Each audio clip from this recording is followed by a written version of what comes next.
Hey y'all, Michelle Carey with High Pop Dance Fitness coming to you with an episode of HEADSPACE HUSTLE where we work out our minds because it doesn't matter if you're hot girl summer, if your mind is totally messing you up and causing things to be sabotaged in your life. So here at High Pop Dance Fitness, we believe in the fitness trifecta, which is our high intensity cardio, our strength training with our Pilates, utilizing resistance bands. So not only do we like to strengthen the muscles, do cardio for the mind and also the strength of your heart, but also we like to exercise the mind. So in this kind of series that we're doing with HEADSPACE Hustle, we're deep diving into the book Let Them by Mel Robbins, the Let Them Theory. Posted a few weeks ago that we are doing a deep dive with the book.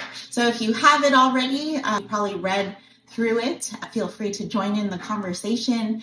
And then if you have not gotten the book yet, it's not too late. So you could do it on Kindle or grab a hard copy. And what I'd like to also do is I'm listening to a few thought leaders on communications, leadership, and just a lot of people I look up to and I listen to every day. And they have a lot of great things that tie in to the Let Them theory. And I'll also add some clips here and there of what I'm listening to. If something does align with this whole message, then I will certainly pop them into this videos. But other than that, we're just going through the book together, having a discussion. You could post freely here. If you don't really want those comments to be public, you could also DM me and we could have a chat through there.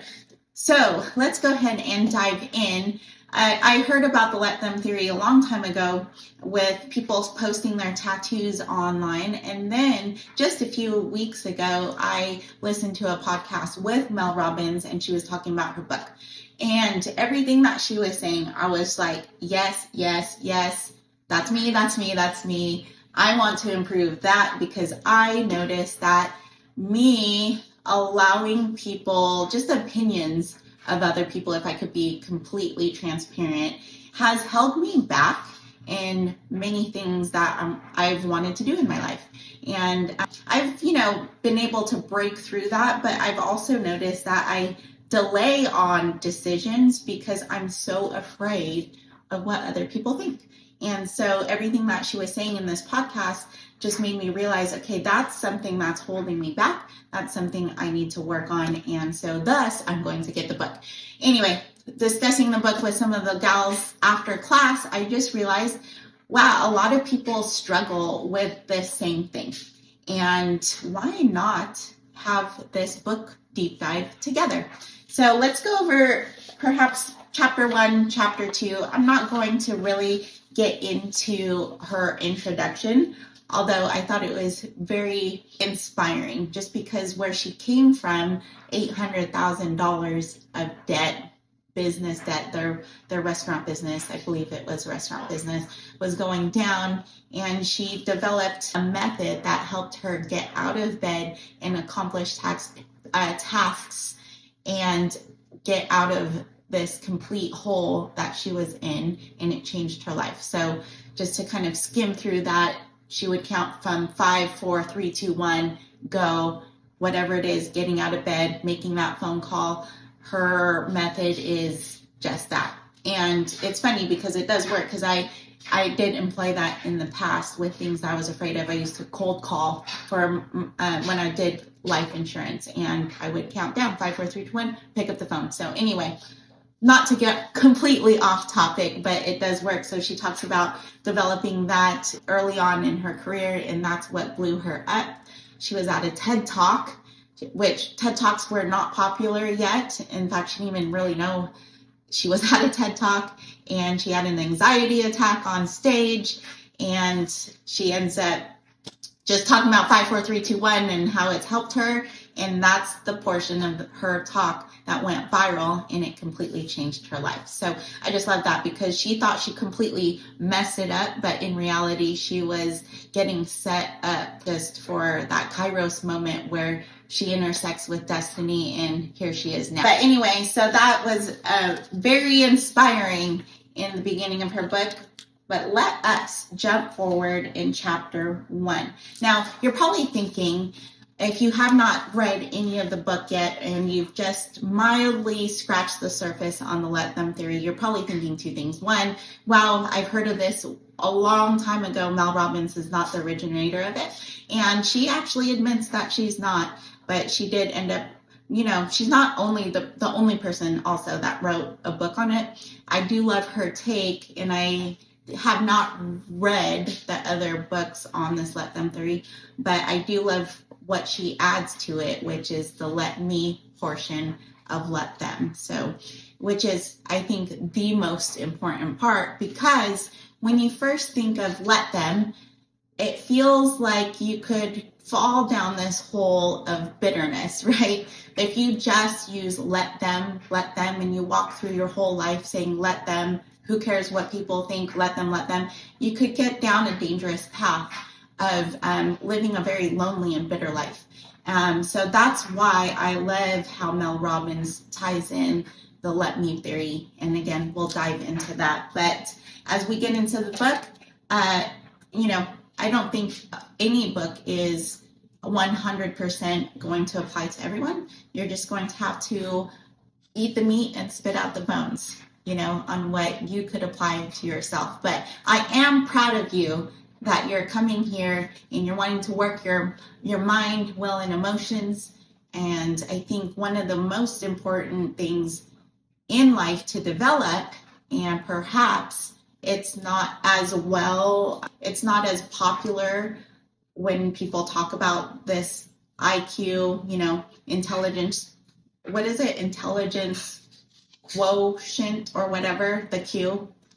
There's emotional intelligence, which is EQ, and then spiritual intelligence, which is SQ. So when we do HEADSPACE Hustle, what we're really doing is we're developing our EQ, our emotional intelligence. So you could have better interactions with people in your world, build deeper relationships, and move through life just with way more confidence. Because let's be honest, confidence is like a whole package. It's not just, how you look, because if you just focus on how you look, you're missing a whole portion of true confidence, which is your operating system on the inside. So that's what HEADSPACE Hustle is all about, is working out the operating system. So enough about that. Let's go ahead and dive in. I want to also preface the way that you want to see me. I'm not an expert. I am merely a travel guide that's on the same journey as you. I have been into the personal development space, reading books monthly since, I became an entrepreneur 18 years ago. And before my journey coming into entrepreneurship, I was going through really bad anxiety. I really did not love myself. In fact, I went through self-hatred. I was not confident, very, very insecure person, would blow up my relationship. So my life was in shambles. Things happened. I met Jesus, and then I went down into this journey of renewing my mind, learning how can I be a better person? How can I show up better for the people in my life? And everything changed. So I just want to say that before we get started, because I am looking to these experts because I want to continue to grow. And if you want to continue to grow, let's do it together. Okay, so anyway, back on track there.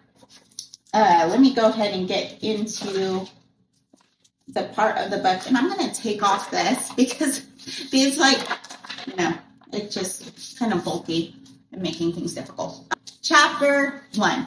And this is where we come to the realization, when we think about how much we try and control all the circumstances in our life that are uncontrollable, and we try to control all the people in our life that in reality we cannot control. Now, many of you are in leadership. Maybe you're a fellow fitness instructor. We do have influence, and we use our leadership to positions. I hate the word leadership positions, but leadership, we use our leadership to hopefully influence people to work out, eat better, all of that. So there is a way to influence and help people change, but they have to want to change themselves. So, but chapter 1 is all about stop wasting time on things that you cannot control. I'm going to back up a little bit before chapter 1 on page, if you have the hard copy, on page 11. These questions, when I ran into them, made me really realize some things. So I'm just going to go ahead and read them. Okay. But over the years, I have wondered, why do I need to constantly force myself to move forward? I want you to kind of think of these for you, self-reflecting for a moment. Why am I so afraid of failing? Why am I so nervous about taking a risk? And why do I have a hard time asking for what I need? What exactly is in my way? Okay, so if you stop and ask yourself those questions and really think about what is the common denominator in answer to all of those questions. And for me, it was the same thing of what she wrote in this book. Have you ever truly stopped and considered these questions yourself? Why do you hesitate, and what is causing you to procrastinate? Why do you feel so tired or overthink? That's me, overthink every single decision. And what's underneath all that doubt? What is stopping you from doing what you need to do or living the life the way that you want to live it? What are you afraid of? Okay, so now let's come to the realization. It is other people. We're essentially afraid of other people. Why are we afraid of failing? Well, we're afraid of failing in front of other people, right? When I first opened up High Pop Dance Fitness, dance has always been my most favorite thing to do in my entire life, right? But it was the hardest thing to put out into the public, because if I got criticized for that one thing that was so close to my heart, it would totally crush me. So what is holding you back? Can you think of something right now that you've held in your heart? Maybe it's a dream of something that you want to launch for yourself, something that you want to work on, but you have not moved forward on it. And why? Is it because of the fear of failure? Is it because of what other people may think or label you? What is holding you back from that? Okay. I was spending too much time and energy managing or worrying about other people. What they do, what they say, what they think, how they feel, and what they expect of me. The reality is, no matter how hard you try or what you do, you cannot control other people, and yet you live your life as though you can. Maybe if you say the right things, people will like you. If you keep taking on more work, your boss will respect you. If you act the right way, you cater to what your mom wants and also keep your friends happy, somehow you find peace, but you won't. I want to pause there because I feel like sometimes there are things that we can work on where we have blind spots and it rubs people the wrong way, and that is something that we would like to change. I've been there before where it's like, wow, I don't actively listen, and so when people talk to me, I try to do it now. But I realize when people are talking to me, especially if it's my husband and my kids, I start to zone out. Or I unknowingly check my phone in the middle of them having a conversation with me, which is completely rude. And I was blind to that. So I want to pause there because we're not going to move through life. I don't recommend moving through life acting how you want without regards to how it's making the people around you feel, because that creates surface level relationships. Now, if we look inside and we say, let me work on some things, because, we all realize we're not perfect and there's always room for improvement. And if you want your relationships, friendships, interactions with people to be better, interactions with people at work to be better, we do have to intentionally learn social skills. So I just want to kind of interject that, and I'll interject things that I'm learning because I naturally am a socially awkward person. I had to learn how to interact with people. It was not something that is comes natural to me. I had to learn it. And so because I learned that, I can confidently run my business, and I don't have to go home at night anymore and replay every single conversation that I've had that day. The irony is when you learn these crucial but really small social skills, you become more confident and you become more yourself. You become more confident in yourself, so you show up more authentically, I should say. But anyway, that's just a little caveat there. Because I don't think I agree with Mel where it's like it won't make you happier if you just constantly think, well, maybe I didn't say the right thing, or you're right, she's right. That won't make you happy. But working on yourself and knowing that you showed up authentically and it was still received well by the people in your life, that's, I think, really a great skill to have. So you're it's both and, you know what I mean? So it's both extremes. It's like, I really don't care about what other people think, extreme, because I'm going to show up as me and be authentic, extreme. But on the other hand, I will care about how I make other people feel. Both extremes. The real skill is falling in balance through the middle. And I guess you could reduce it all to being who you are inside and not allowing people to put your measure of worth on you, but also caring enough to show up for people in a way that is healthy. Okay, so let's move on. Okay, you've spent too long chasing approval, managing other people's happiness, and letting their opinions hold you back. Yes, yes, yes. The result. Here's the result. You've unknowingly sabotaged your ability to be happier, healthier, and get what you want. It ends with this book. All right, let's move on, because really the meat of this episode is coming up right here, because she talks about the difference between just using let them in your life and including let me, which is a lot more healthy. Okay. The let them theory is about freedom. I'm going to look at my sweater. Freedom! I didn't really realize that until now. How fun. But anyway, 2 simple words. Let them will free you from the burden of trying to manage other people. When you stop obsessing over what other people think, say, or do, you finally have the energy to focus on your own life. You stop reacting and start living. Ironically, when you stop obsessing over what other people are going to think, it's actually more attractive, because now you're showing up authentically, and that's attractive to people, because everybody walks around wishing they could be more authentic, right? That's truly what everyone wants, is the freedom to be themselves. And you could tell when you're sitting next to or you're surrounded by authentic people, because you feel the freedom to be yourself. You know, so it all just kind of works in unison.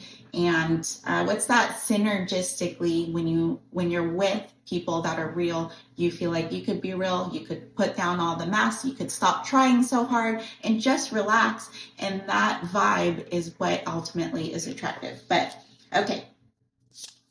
The truth is, other people hold no real power over you unless you give it to them. Okay. Moving forward. Okay, I love this line, so I'm just going to throw it in there. Okay, that tight grip that I had on life started to loosen up. Okay, this is after she started really using let them in her interactions. And the brain space that was once overflowing with dumb worries, annoyances, and drama was now available for more important things.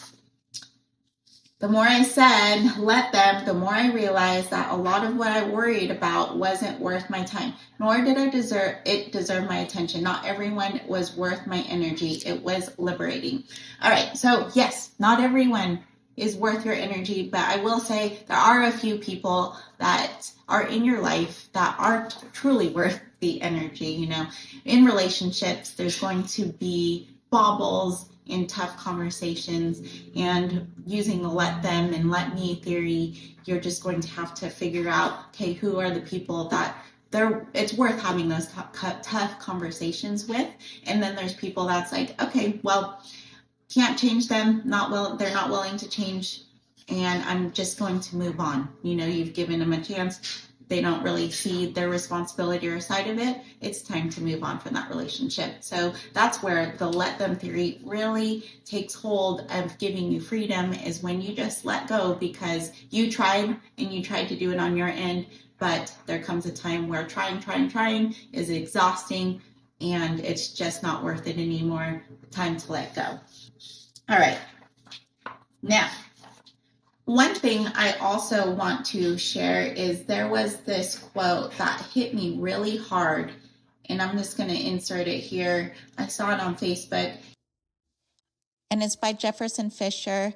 It says, maturity is realizing that people can't give you what they don't have. You stop expecting loyalty from those who betray themselves, honesty from those who lie to themselves, and peace from those who are at war with themselves. So powerful. So we have to manage our expectations that we hold with other people. And we're probably going to get into that in the book. I'm sure, because that's a huge portion of it, is managing expectations. And a long time ago, I heard a really profound quote by Tony Robbins, another Robbins. His quote is, replace expectation with appreciation and everything will change.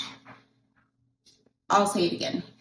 Replace expectation with appreciation and everything will change.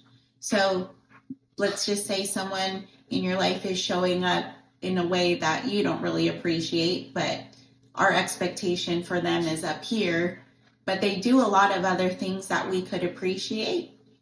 If we focus on appreciation rather than the expectation of how they're going to show up, because it's essentially something that you can't change, they have to want to change, or it's just who they are. When you replace the appreciation, when you replace the expectation with the appreciation for that person, it just changes your whole perspective. And I think the word there really is grace. I'm sure there's a ton of things that I need grace from for other people. And I really appreciate when people give me grace. So that reminds me of when I'm putting someone on a heavy expectation on somebody. Really, I could give them more grace and appreciation because they do other things and they're an amazing person inside, deep down. And so that perspective really changes how you see them. Actually, moving on to chapter 2, because this is where I really want to kind of hone in. Okay, so in chapter 2, she talks about how she was on Facebook, or one of the socials, probably Facebook, and she saw a picture of one of her friends, and she was on vacation, and she started to notice that a lot of the ladies that were in the picture were her dear friends from a long time ago. Like, they were a tight-knit group. They raised their kids together, and she realized that she was the only one that wasn't invited. And of course, that is a crushing moment. I have been there, and it's really heartbreaking, but I love what she says and how she moves through this disappointment. And I'm just going to go ahead and read it.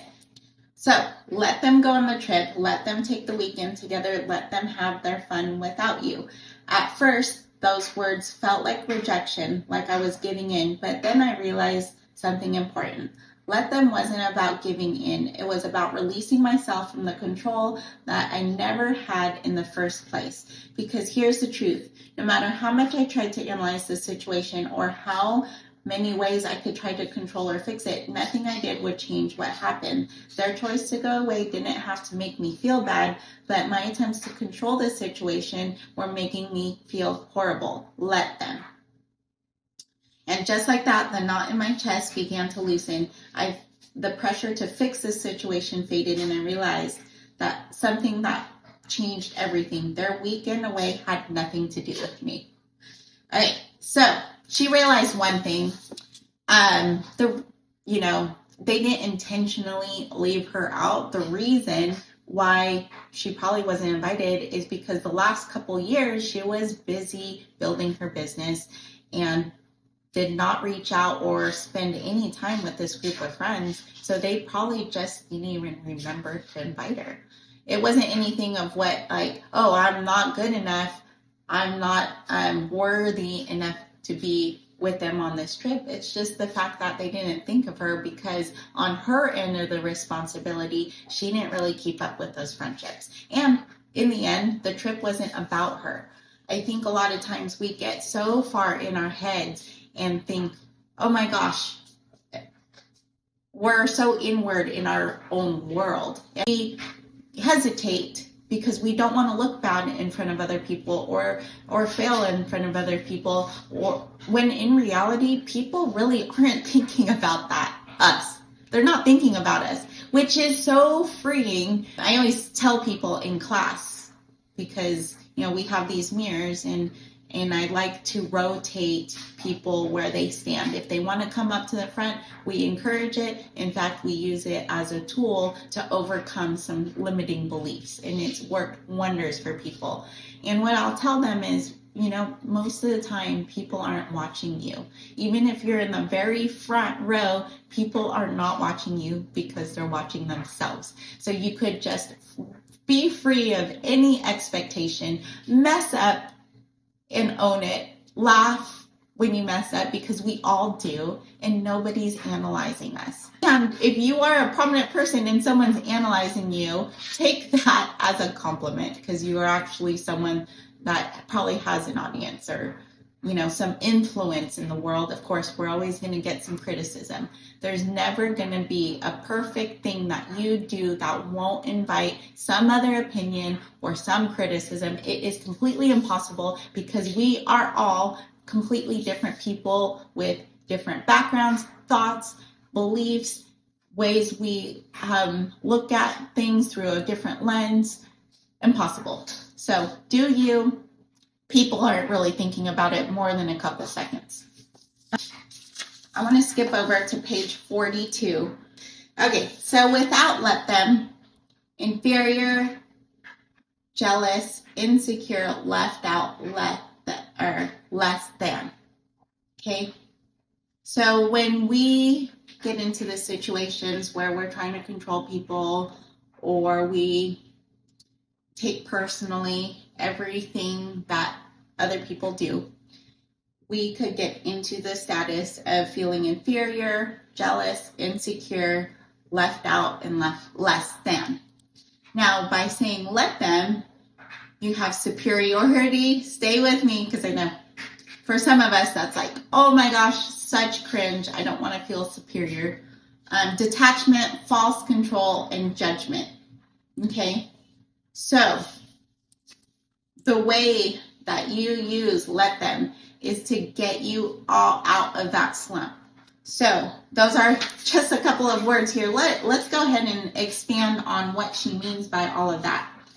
So after I initially started saying let them, I didn't really know what to do either. Saying it and getting the jolt of superiority felt good, and detaching from that emotion felt great. That was the easy part. Okay, let me back it up just a little bit. It felt so good to rise above, I'm on page 43, other people and the situations that bother you. That's why people love saying let them. Because when you're up, when you're up, you now feel this false sense of superiority and confidence. You push through those heavy emotions and rise up. So here we go. You just hit a slump because you saw something that hurt your feelings, and now you're going to let them to just lift you up and rise above those feelings, feeling superiority for the moment and detaching. You feel wiser and weirdly above it all, which is why it's easy to detach from the situation. A little superiority can go a long way when you're in an emotional spiral. The temporary feeling of power over other people can help you move through the situation, accept what's happening, and process the frustration or painful experiences in life. It helps to feel better than the friend who doesn't call you back, or the lazy roommate who doesn't do their dishes, or the rude customer you have to deal with at work. But then the moment of let them is over. It's over. But if you just stop at let them, then you just move through life feeling better than everybody, which is completely false. And it could be a very, very dangerous road to continuously be on without this second part. Okay.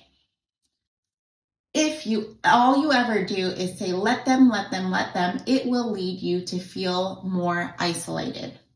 It will make you want to withdraw and shut down. That is so key. And that is exactly what the old me would have done with the situation on the couch. If I would just stop that let them, I can imagine it now. I would have sat there in my superiority. I wouldn't have reached out. I would have gossiped about them behind their backs, sought out reassurance from other friends, and felt awkward every time I saw them. And these are women that I actually like and want to be friends with. So much wisdom in that paragraph alone. Okay. Now,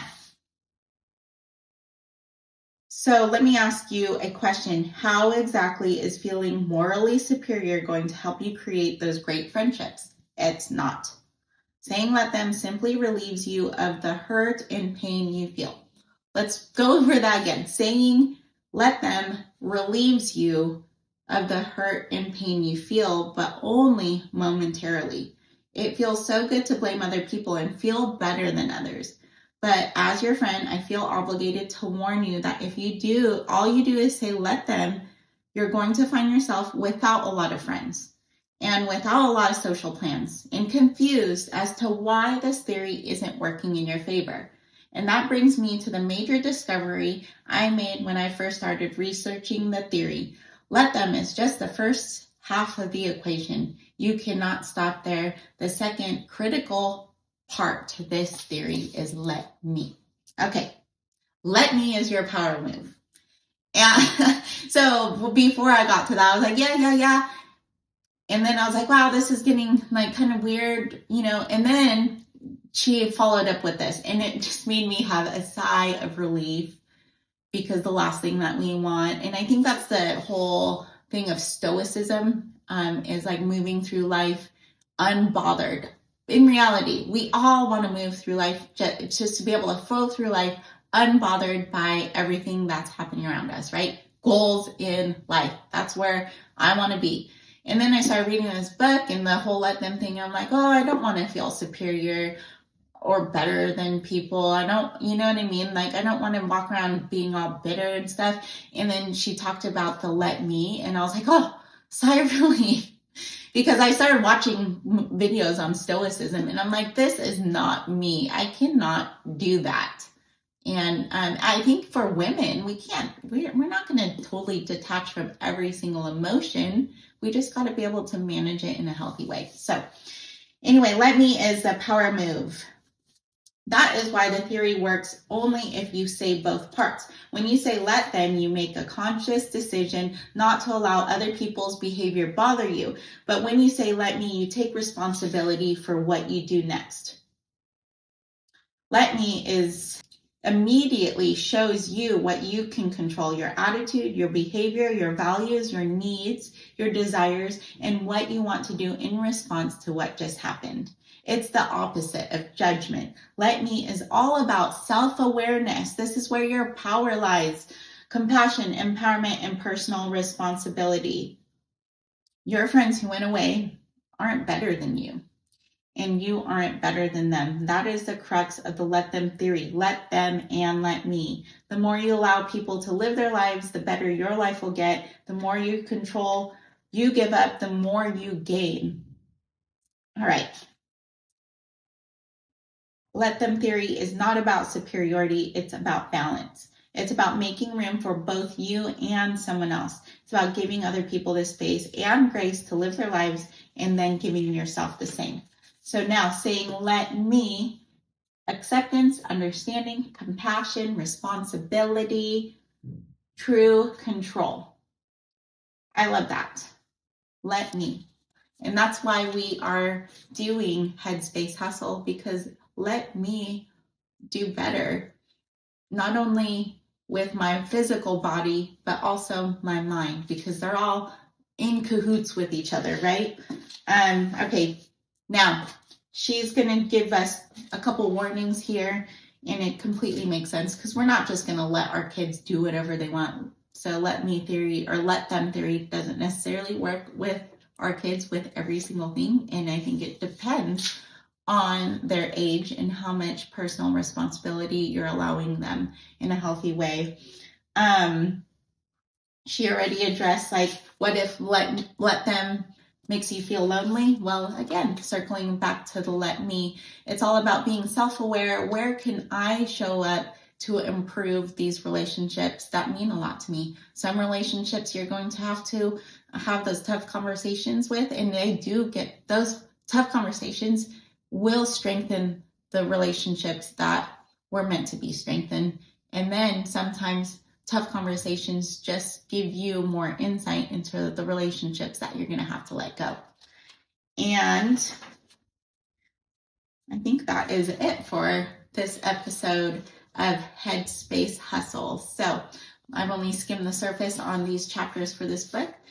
Go ahead and give it a read. Let me know what your thoughts are on what you read. And if you want to share any of your struggles or things that you're working on, I'm happy to read them as well. And you can always DM me. So anyway, I will see you on the dance floor, and have a wonderful day. Show me how you work it.